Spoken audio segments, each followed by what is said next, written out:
여러분, 2022년 최고의 혁신을 소개합니다. 크크 올해도 혁신 하나 떼웠다.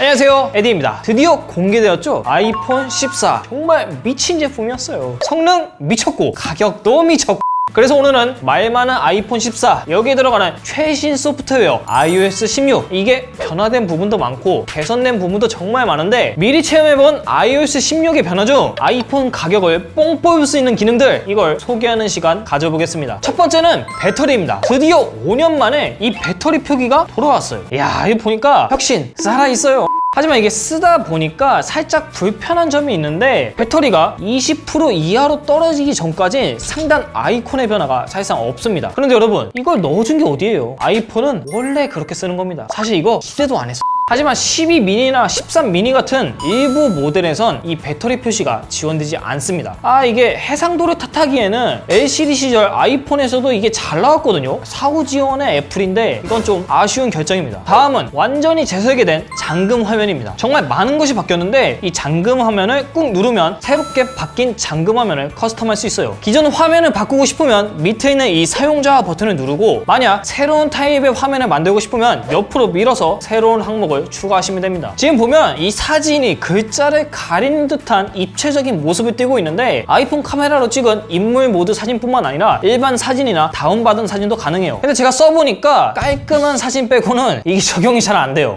그리고 이 잠금 화면에서는 크게 3가지 항목을 변경할 수 있습니다. 최상단에는 날씨나 알림, 그리고 운동 항목을 띄워둘 수 있고, 중간에는 이 시계의 폰트나 시계의 색상을 변경할 수 있죠. 그리고 마지막 이 최하단에는 최대 4개의 위젯을 넣을 수 있는데, 아직은 기본 위젯만 가능했어요. 아마 정식이 나오면 카카오나 네이버 같은 서드파티 앱들도 지원을 하겠죠. 저는 주로 이 배터리 위젯을 사용했는데, 이게 한 가지 팁을 드리자면, 배터리 위젯 세팅을 수동 모드로 바꾸면 자신이 원하는 배터리만 확인할 수 있습니다. 그리고 이 하단에 보면 집중 모드라고 아이콘이 있는데, 주로 저는 일할 때나 잠잘 때 이 집중 모드를 애용하거든요. 하지만 이 두 상황이 동일하지 않잖아요. 각 상황에 필요한 위젯이나 보여주고 싶은 배경화면도 다른데, 그런데 이 iOS 16부터는 잠금 화면과 이 집중 모드가 서로 연동이 됩니다. 예를 들면 이 평상시에는 이렇게 아이돌 사진이었다가 여자친구 만날 때는 이렇게 집중 모드를 켜서 평범한 사진으로 바꾸는 그런 꼼수를 부릴 수 있습니다. 아니, 너 여자친구가 있어?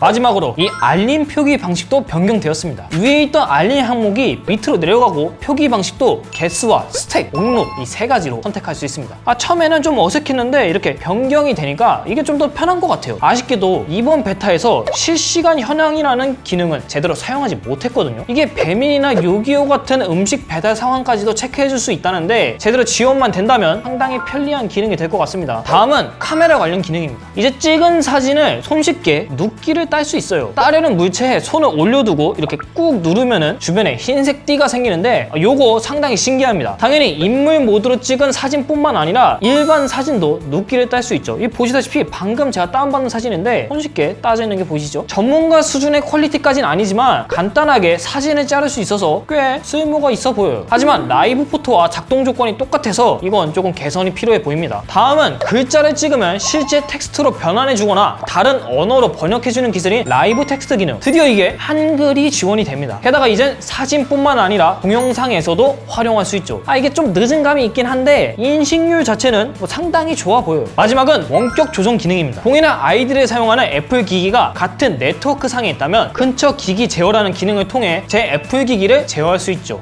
이런 거 저런 거 여러 가지 기능이 있는데, 이런 것들 솔직히 다 보여주기식이고 이거 하나 쓸만해요. 여기 보시면 미디어라고 되어 있는데, 이걸 누르면은 정지, 그리고 다시 누르면 재생. 음량을 높일 수도 있고 음량을 내릴 수도 있습니다. 그러니까 즉 이 멀티미디어 화면을 제어할 수 있다는 소리인데, 재생, 정지, 볼륨 제어 싹 다 가능해요. 종종 제가 TV에 패드를 연결해서 보는데 이 기능 정말 너무 편리했습니다. 오늘 소개해드린 기능 외에도 키보드 진동 기능, 사진 잠금 기능 등 재밌는 게 참 많았어요. 그리고 아이폰 14에서만 쓸 수 있는 AOD 기능도 있을 텐데, 아이폰 14가 도착하면 같이 확인해보는 시간 가져보시죠. 아이폰 14? 그거 가격 비싸던데? 민수씨, 저는 결심했어요. 앞으로 저는 라면만 먹을 거예요.